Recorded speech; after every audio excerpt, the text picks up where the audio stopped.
I've been using this for a few years now. And whether you agree with this or not, this is the language that is being used in the field. So I think it's important that you at least know the terms, because I found, especially among people identifying as Christians, that it's very hard to even have this conversation. For years, I've tried to have these conversations with my pastor buddy. And whenever I talk about um, intersex or these sorts of things, transgender, any of it, he just quotes male and female created he them. And that's like the end of discussion for him. And I said, well, yeah, maybe in the garden, but we're a long ways from Eden. And a lot has happened, and not just in culture in the world, but in the human genetic code. And there are people actually born with XXXY chromosomes, XXY chromosomes, X chromosome, XXX chromosome. So we have a lot of range within just the biology. And this would have to do with genitalia, chromosome, secondary sexual characteristics. And that's usually where people are focused. But what I appreciate about this graph is they parse out between our biology, which is our sex, and identity, which, how do you think of yourself? Do you think of yourself as a man or a woman or somewhere in between? How do you express yourself? How do you dress? How do you wear your hair? How do you walk? How do you comport yourself? That is gender expression. And then sexual orientation is, who are you attracted to? What is it that is, especially in a sexual context? Heterosexual would be other, of course, homo would be same, and bi would be both. I'll leave this up for a minute, but I'd like to hear your thoughts about this chart. It's also not like an either or a three choice. It's like a sliding scale, is how they are seeing people, where everyone is lining up somewhere different on these different scales. So I had a very interesting conversation this weekend with my father, who is homosexual and a Christian and highly, highly intelligent. But I was explaining to him last week how we were talking about the mind, and we were talking about how the male brain is predominantly front to back, and the female brain is side to side crossover. Yeah. And he was talking about development and what he believes about what age um a person believes they're homosexual by, or when it's determined, that kind of thing. But we were also talking about nature versus nurture. Where in the nurturing is it possible that something in the nurturing changes the brain pattern, and that Absolutely. has an impact on the identity, on Yes. identifying yourself as male or female, and the kinds of things that might break that pattern or change it. And we got into some other family dynamics with his parents and whatnot, but it was interesting to me that those patterns of brain waves, and then you tie that in with the gender identity.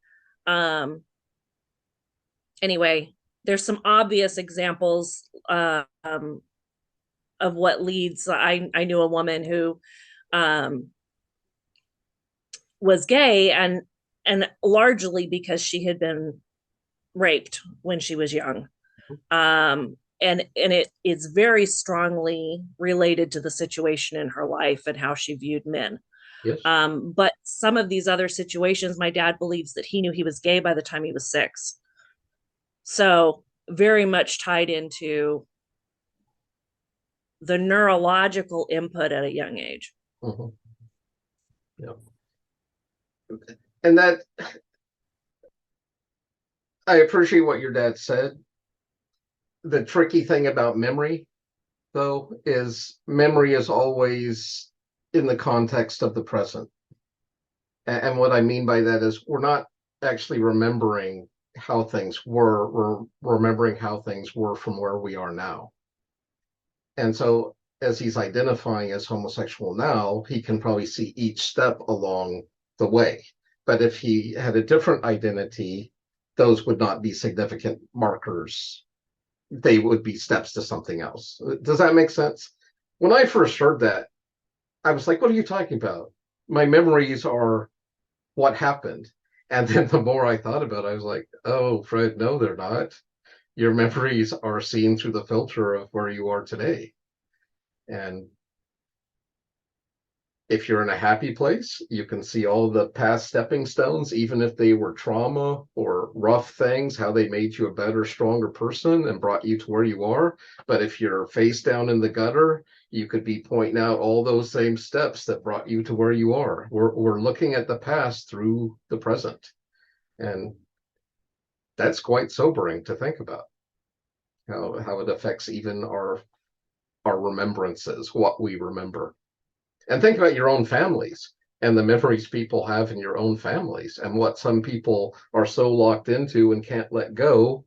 And for other people, it was just another day in growing up, right?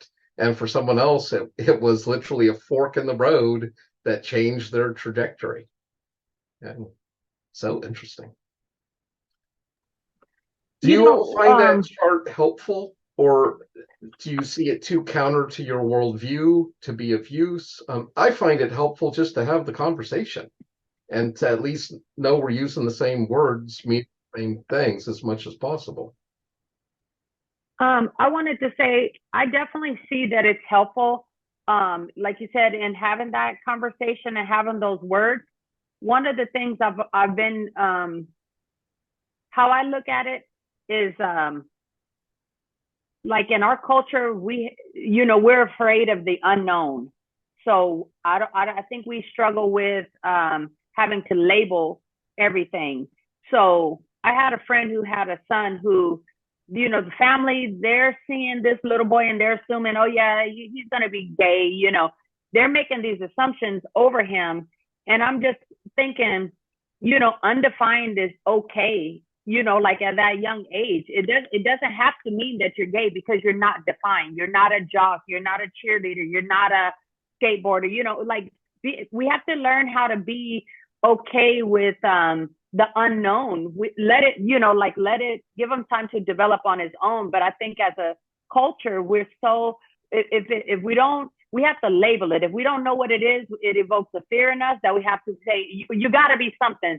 Whatever they called you the other day, the CISO, whatever the thing was, you just have to be labeled to make it make sense to that person. But that's that person's issue, that have a fear of something that they're unfamiliar with. But I do like the chart for the conversation.